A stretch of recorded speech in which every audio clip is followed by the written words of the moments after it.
बिस्मिल्लाहिर्रहमानिर्रहीम। अस्सलाम वालेकुम व्यूअर्स, वेलकम टू देसी रेसिपीज़। उम्मीद है आप सब खैरियत से होंगे।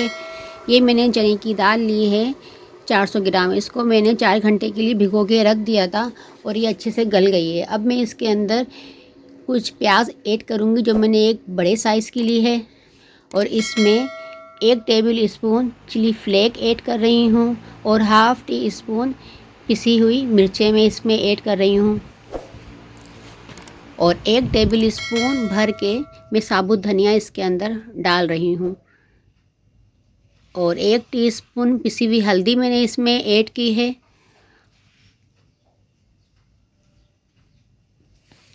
और 1 टेबल स्पून मैं इसमें नमक ऐड कर रही हूँ। आप अपने जायके के मुताबिक कम या ज़्यादा कर सकती हैं। ये रेसिपी फ़ौरन से तैयार हो जाती है, 10 से 15 मिनट इसको लगेंगे पकने में। और मैंने कुछ 5 से 6-7 मैंने गोल मिर्ची ऐड की हैं, और 3 टेबल स्पून मैंने अदरक लहसुन मोटा मोटा कूट के वो मैंने इसमें ऐड किया है, और तेज़पात के पत्ते कुछ मैं इसमें ऐड कर रही हूँ, और 1.5 टेबल स्पून के बराबर मैंने मिक्स गरम मसाला ऐड किया है, और 3 गिलास मैं इसमें पानी ऐड कर रही हूँ। दाल तो हमारी वैसे ही भिगोने की वजह से काफ़ी गल चुकी थी।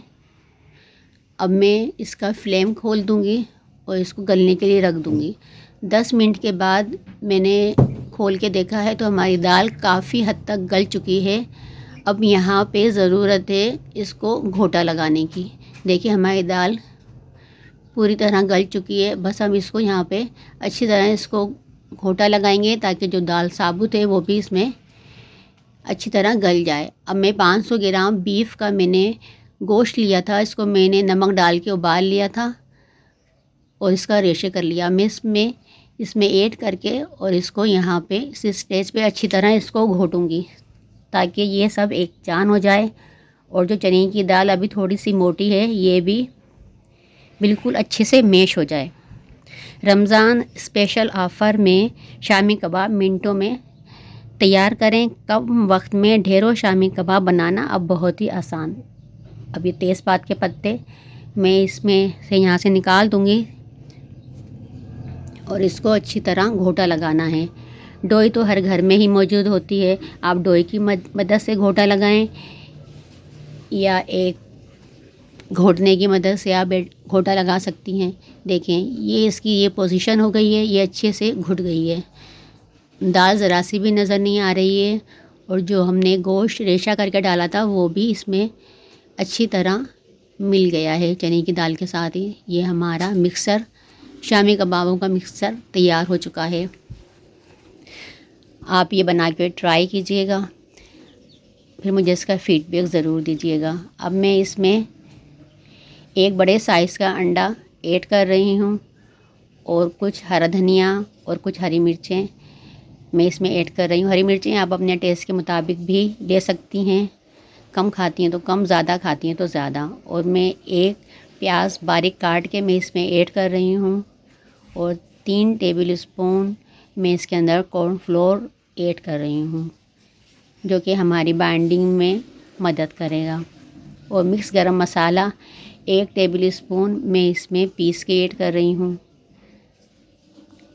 अब इसको हाथों की मदद से अच्छी तरह मिक्स कर लेते हैं।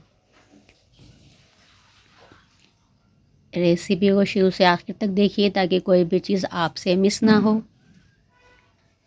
अगर चैनल पर नए हैं तो चैनल को सब्सक्राइब कर दें ताकि हर नई आने वाली वीडियो का नोटिफिकेशन आप तक सबसे पहले पहुंचे। अब इसकी छोटी छोटी सी टिक्कियाँ बना लूँगी। आप अगर टिक्कियाँ बड़े साइज़ की खाना चाहती हैं तो बड़ी बना लें। अब मैंने इसकी सारी टिक्कियाँ बना के फ्रीज़ कर लिया है। देखें ये फ्रीज़ हो चुकी हैं। हमारी शामी कबाब की टिक्कियाँ बेहतरीन सी तैयार हो गई हैं, और ये काफ़ी सारी हमारी शामी कबाब की टिक्कियाँ रेडी हो चुकी हैं। अब मैं इसको ज़िप लॉक बैग के अंदर डाल के फ्रीज़ कर लूँगी। ये आप सेहरी में खाएं, इफ्तारी में खाएं, इफ्तारी का मज़ा ही दुबाला हो जाएगा। और हाँ, ईद आने वाली है तो ईद के लिए भी आप पहले से बनाकर फ्रीज़ कर सकती हैं। बस तलने से 10-15 मिनट पहले निकालें, डिफ्रोस्ट करें, और गरम गरम तल लें और मेहमानों के आगे पेश करें। रेसिपी अच्छी लगी है तो मुझे इसका फीडबैक ज़रूर दीजिएगा और चैनल को ज़रूर सब्सक्राइब कर लें ताकि हर नई आने वाली वीडियो का नोटिफिकेशन आप तक सबसे पहले पहुंचे। ये हमारी काफ़ी सारी तैयार हो चुकी हैं। तो मिलते हैं फिर किसी नई रेसिपी के साथ। जब तक के लिए अल्लाह हाफिज़।